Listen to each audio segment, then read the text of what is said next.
Benalu dalam keluarga. Sepertinya aku baru saja mendengar kamu mengancam ayahku bukan? Damar menatap Joni, tak terlihat sama sekali perasaan dalam tatapannya. Sepasang matanya memancarkan aura yang sangat dingin dan mencekam. Hal itu membuat Joni yang terduduk di sofa seakan berada dalam gudang es dan menjadi gemetaran. Suara Joni menjadi terbata-bata. Tatapan Damar itu benar-benar membuatnya cukup bergidik. Rudy yang melihat kondisi ini, raut wajahnya seketika berubah. Dia mengira Damar masih mendekam di penjara selama 9 tahun ini, dan juga mengira Damar baru saja terbebas. Jika dia berbuat sesuatu lagi karena masalah yang baru saja terjadi, dia khawatir jika Damar akan kembali dijebloskan ke penjara. Dia lalu dengan cepat berkata, "Pergilah, surat kontrak ini tidak bisa ditandatangani." Joni masih ingin berkata ancamannya lagi, tetapi melihat tatapan Damar, dia tak berani mengungkapkannya, lalu dia berdiri sambil mengangkat tas kantornya.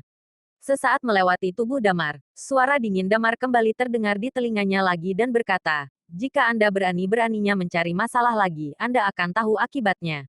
Ya, dia mengerti dan bisa membayangkannya. Kebutaan seperti apa yang sudah dialami ayahnya selama 9 tahun ini. Saat dulu ketika dia menjadi Night Watcher, dia tak bisa kembali pulang dan juga tak berdaya untuk bertindak apapun. Tetapi sekarang, dia telah kembali pulang. Dia tak akan membiarkan ayahnya sendiri menderita lagi. Joni menelan ludahnya dan berjalan melewati Damar. Melihatnya telah pergi, sikap dinginnya yang mencekam seketika hilang begitu saja. Dia melepaskan tas punggungnya, lalu melihat ke arah ayahnya dan berkata, "Ayah, maaf, membuat kalian khawatir selama 9 tahun ini." Rudy membiarkan air matanya yang sekian lama tertahan itu pun menetes begitu saja. Sambil terisak dia berkata, "Kembali pulang lebih baik, nak.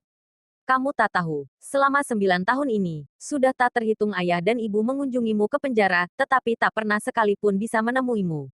Ayah berusaha untuk baik-baik saja, tetapi ibumu terus merasa sedih. Tetapi sekarang kamu akhirnya telah kembali." Hidung Damar seketika terasa gatal. Dia segera teringat. Dia melirik-lirik sekitar dan bertanya, "Oh ya, lalu ibu di mana?" "Ibumu pergi mengunjungi rumah tantemu, karena hari ini hari ulang tahunnya."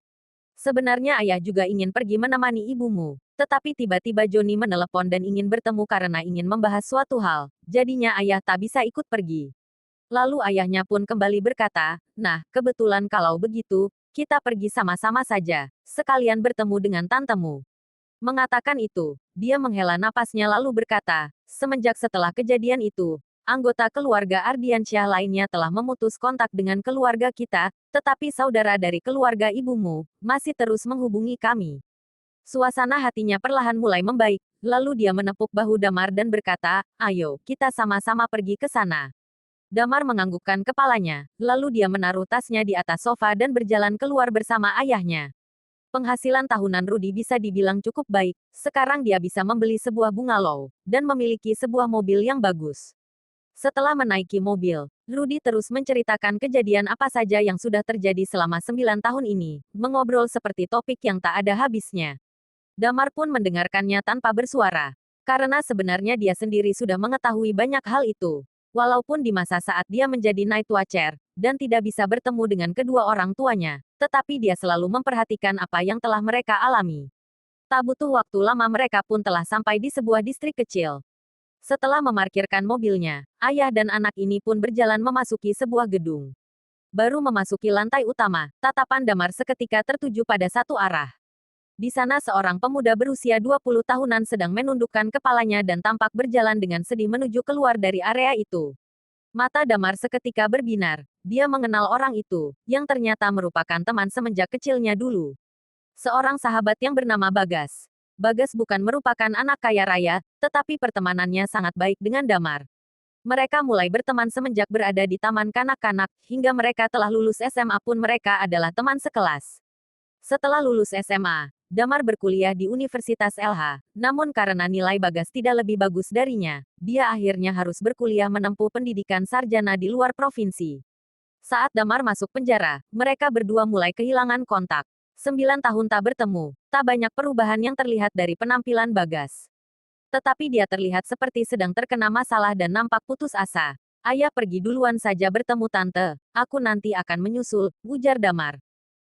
Rudy terlihat sedikit bingung, lalu menganggukkan kepalanya. Tante tinggal di lantai 7 unit 7-8. Kamu nanti menyusul ke sana ya. Sekalian ayah akan beritahukan berita kepulanganmu pada mereka. Damar menganggukkan kepalanya. Setelah izin dengan ayahnya, dia segera berlari menghampiri Bagas. Ketika Bagas sudah berjalan sampai pintu gerbang, tangannya terlihat seperti sedang membawa 2 kotak hadiah. Pada saat itu dia berdiri di pinggir jalan depan pintu gerbang itu dan terlihat sedang menunggu taksi. Bagas. Damar berteriak memanggilnya. Bagas tertegun. Lalu dia menolehkan kepalanya ke sumber suara. Saat dia melihat ternyata Damar yang memanggilnya, rasa kacau dalam dirinya saat itu seketika menghilang. Dia membelalakan matanya, dan dengan girang dia berkata, "Astaga, Damar." Aura bahagia terlihat terpancar dari dalam dirinya. Damar yang melihatnya pun menjadi tertawa. Bahkan walau 9 tahun tak bertemu, walau Damar telah dicap sebagai seorang pemerkosa, tetapi Bagas tak terlihat ketakutan saat melihat Damar. Tidak juga menghina Damar, yang ada dia malah terlihat gembira saat melihatnya. Dia memang benar-benar sahabat terbaik Damar, dia seperti seorang saudara. Bagas seketika meletakkan kotak hadiah itu di jalan, dan berjalan menghampiri Damar. Dia memukul-mukul ringan dada Damar dan berkata, "Astaga, waktu dulu kamu tiba-tiba menghilang. Aku bahkan bertanya ke kawan baikmu di sekolah, mereka bilang kamu ditangkap karena sudah memerkosa seorang gadis dan dijebloskan ke penjara." Tetapi terlepas dari semua berita itu, sebenarnya apa yang telah terjadi? Tanya Bagas sambil menatapnya dari atas sampai bawah.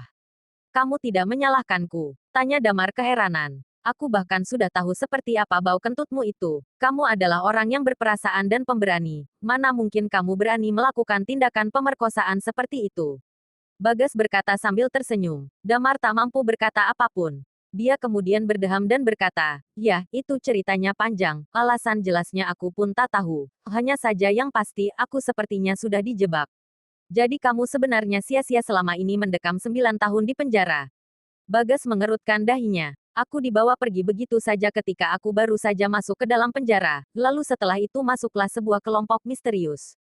Karena 3 tahun lalu ada sebuah insiden yang membuatku hilang ingatan. Jadi baru-baru ini aku baru saja bisa memulihkan ingatanku lagi," ujar Damar dengan serius. Bagas cukup tercengang mendengar cerita Damar. Setelah mendengar itu, dalam hati dia berkata, "Ini sulit dipercaya." Damar dalam hati menghela napasnya. Fakta ini mungkin terdengar sulit dipercaya. Tetapi di dalam hatinya dia tetap sangat bahagia. Walaupun sudah 9 tahun tak berjumpa, hubungan keduanya tetap tidak berubah dan tidak menjadi canggung. Melihat hadiah yang dibawanya, Damar dengan heran bertanya, "Kalau kamu, barusan aku lihat kamu seperti orang yang lagi putus asa. Apa ada masalah di kerjaan? Atau karena hadiahmu itu ditolak?" "Kasih hadiah apanya?" Bagas mendengar itu langsung menghela napasnya dan berkata, "Aku baru saja menemui ayah mertua, tetapi malah diusir." "Diusir?" Tanya Damar keheranan, "Ada masalah apa?" "Bukan karena masalah uang." Bagas menghela napasnya dan berkata, "Aku dan pasanganku saat masih kuliah di tingkat 3 mulai berpacaran, sampai sekarang hubungan kami sudah berjalan 6 tahun. Kamu juga tahu, kedua orang tuaku hanya bekerja menjadi buruh, yang juga tak punya banyak uang. Saat aku masih sekolah pun, nilaiku juga tak bagus. Setelah lulus akhirnya aku mendapat pekerjaan jadi seorang sales biasa. Aku menghabiskan waktu 5 tahunku, selain untuk menabung, mengirit uang untuk makan, ditambah juga menyisihkan uang untuk orang tuaku. Itu semua membuatku kesulitan untuk bisa membayar uang muka untuk membangun sebuah rumah di kota LH. Aku jadi membayangkan, kalau saja sudah punya rumah, aku pasti bisa segera membicarakan rencana pernikahan dengan keluarga pacarku.